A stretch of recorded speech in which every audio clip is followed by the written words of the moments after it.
Hey everybody, welcome back. I'm going to be doing a different video today, if you will.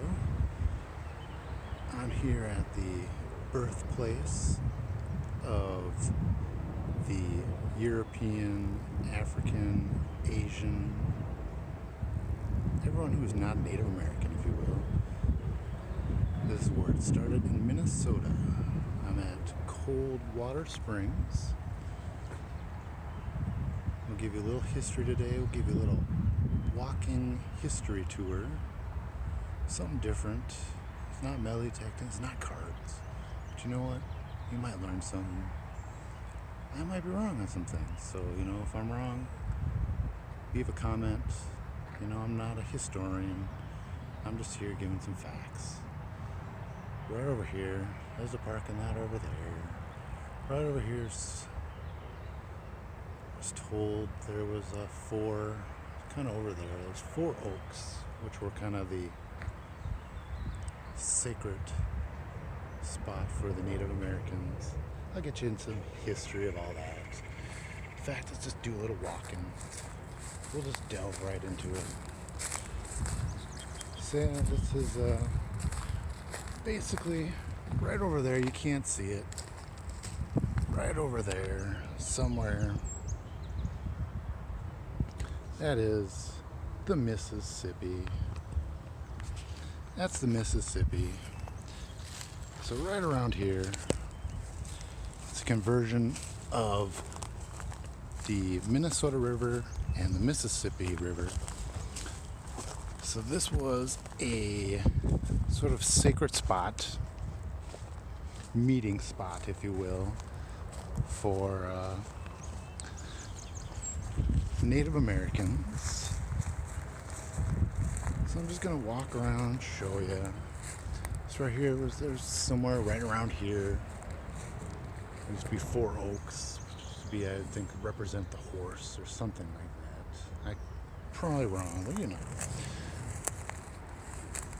But yeah, so it was it's kind of a, if you will, a sacred meeting place for the the Sioux that are here, the Ojibwe, the Fox tribe, the Sauk tribe, and the, probably will pronounce the name wrong, Potawatomi tribe, kind of the Great Lakes Indian tribes, some in Canada, some from Green Bay, some of the South. This is where they met, because the rivers all converged right here. So this is kind of, this was their area till about the beginning of the 1800s. When we'll just get right into it, the Western expansion after the United States purchased the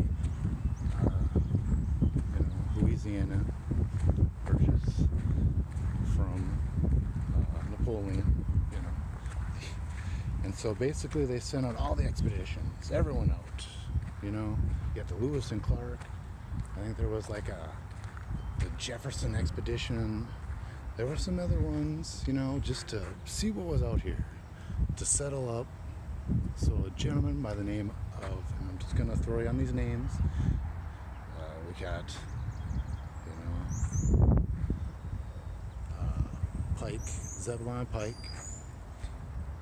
He was out here, and his whole thing was, come on out, buy some land.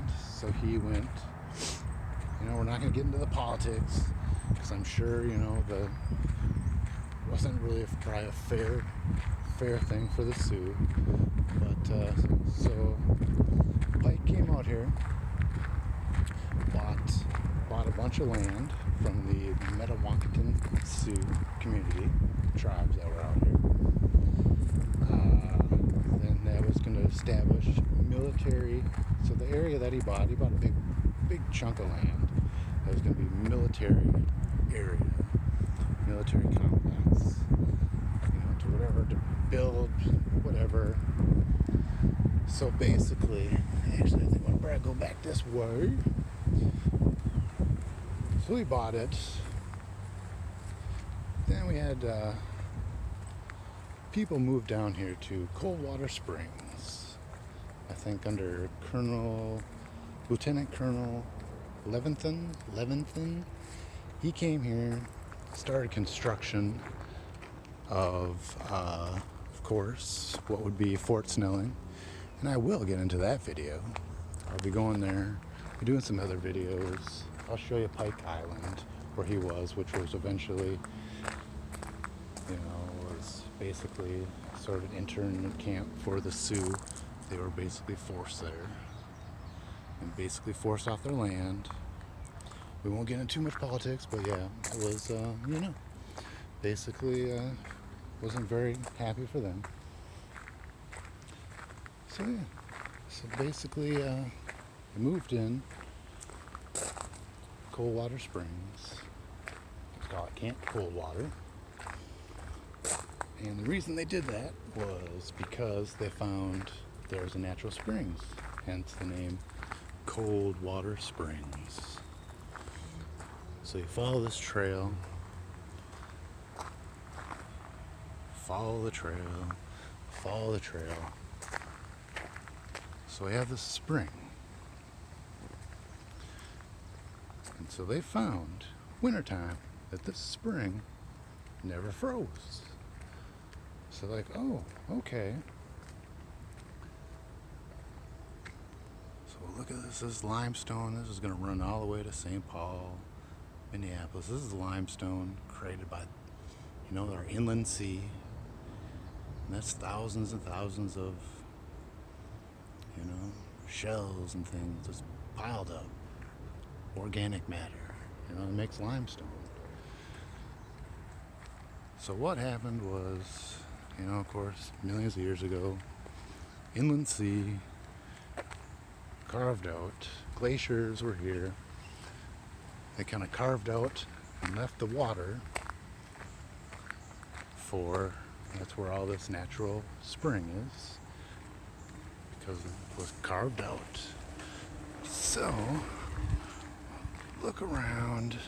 Basically, we're just sitting on a bunch of land. So, as they were building Fort Snelling, of course, they decided, well, this is a perfect place to be because we have this spring. Magically, the spring never, even in wintertime, freezing weather, never freezes.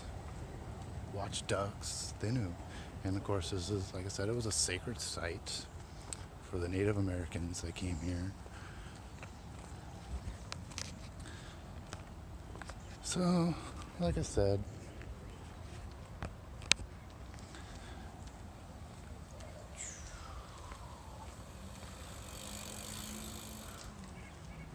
we're just walking to the springs right now. And if you look down there, you can't see it. There's the Mississippi, of course, down there.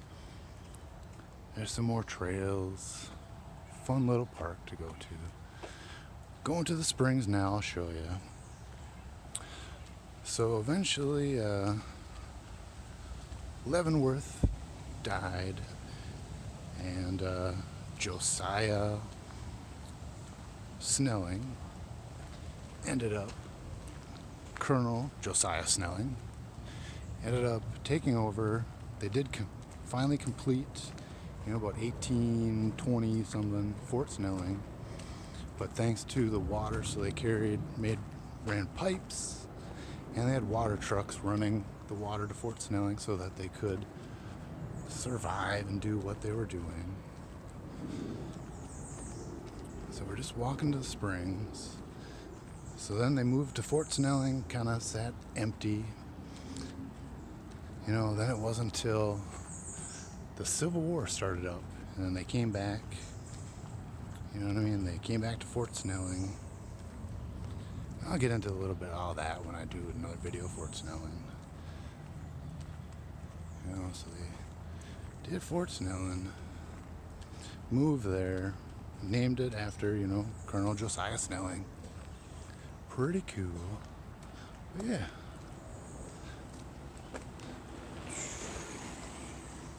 That's pretty much that. So we're walking around the spring to the spring. Take a look at it.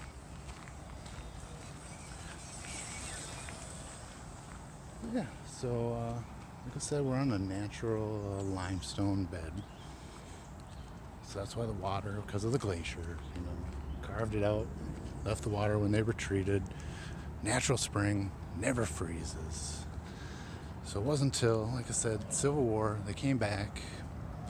After that, they rebuilt the spring up, put a spring house, kind of built that up so they could hold that a little better, the water. So eventually we'll be getting to this here, and I'll show you the spring. But like I said, thanks for coming along. This little journey with me. Lovely day in Minnesota. Everyone's out biking and running around.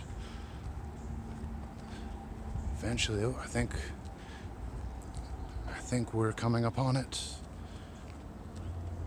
Just kind of go slow so you can get the excitement of the springs here. Yeah, I wanted to start this because this was the beginning. Right there. If it wasn't for this, we wouldn't be here. Native Americans would be here, but not us. ColdWater Springs. So here we go. Here's, of course, what to look for. Bald eagles, white-tailed deer, kayakers, river otters, paddlefish, and there we go. Stay safe outside. Like I said, even they say it too. Stay safe. But here we go. Here we go. When I came here today, there was 1 million people. And I'm like, oh man, I really can't even do a video. And I thought, you know what? I'm still going to do it. I'm going to get out and enjoy it. I don't care. I'm one of those people, kind of like, all those people around, I won't do it. You know what I mean? But I thought, you know what? I'm here. I'm doing it. And you know what? I swear to God, there was about 50 cars. I had to park way, way, way down. There's not a single person here. This is, like I said, doesn't make me happy, but I'm happy. I thought there was going to be 1 million people around. And I might be kind of embarrassed to do a video. That's just me. But we're having a good time. Right there you can see what was the pump house. Let's walk over here. Yeah, there's nobody here. This is amazing. Look at this. Running water. Look at that beautiful. That's beautiful right there. That sound. Oh, it's just heaven. Being real outside. Beautiful sound. Running water. That clearness. Got plants all around.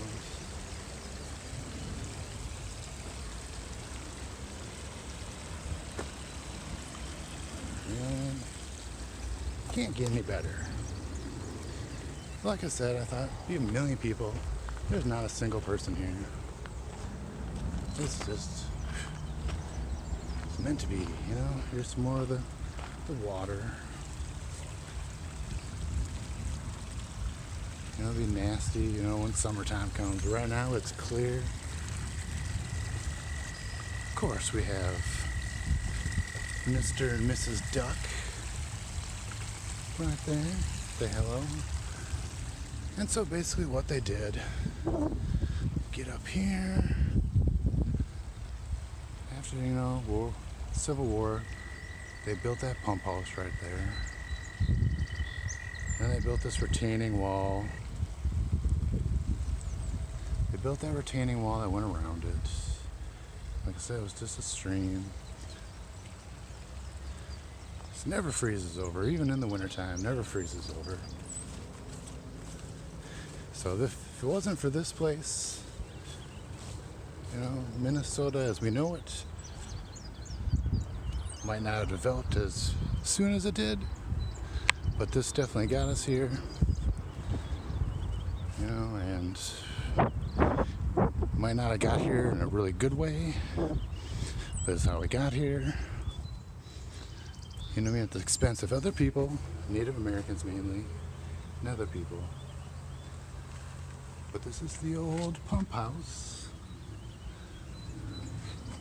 You know, probably 1880s, something like that, if you will. Yeah, don't, if you come out here and take a look, don't drink the water. It's not safe. But yeah, this is it. So we'll do a little walk back. So then what happened, you know, about the 60s, basically the Bureau, the U.S. Bureau of Mining took this place over and was closed off to the public and to the Native Americans, which of course this is kind of their sacred land. If you look over there, you can see some of the remaining buildings, if you will, over there. There's some of the places they did research. Apparently they came up with the what did they do here? They came up with the black lung filter for coal miners, I believe. Came that up here, and also the beep, beep, beep, you know, when you back up on a truck. I believe they came up with that here too.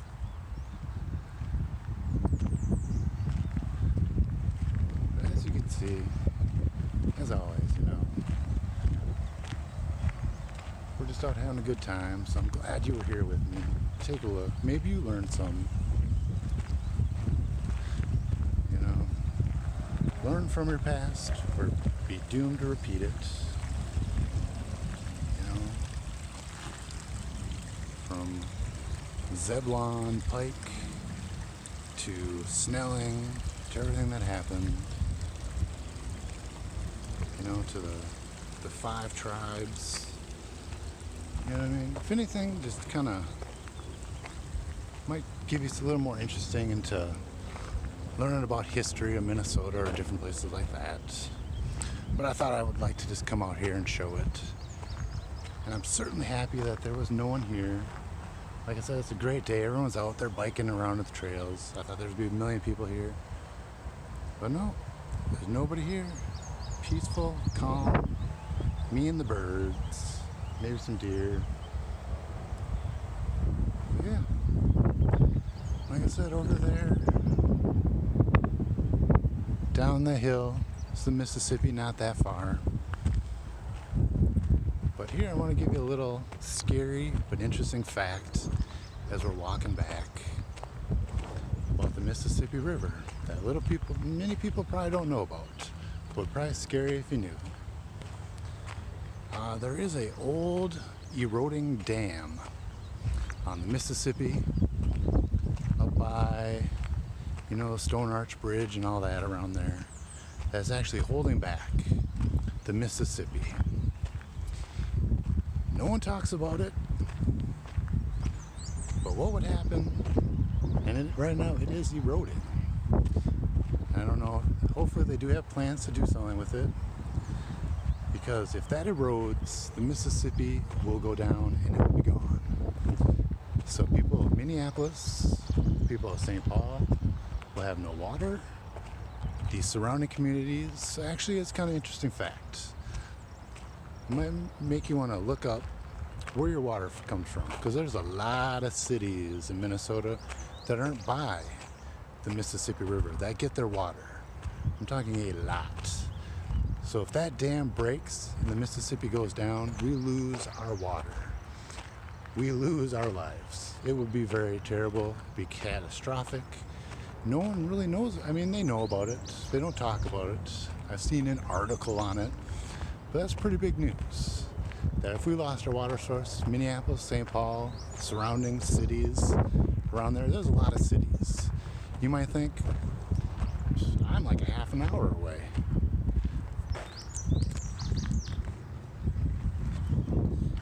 you know what?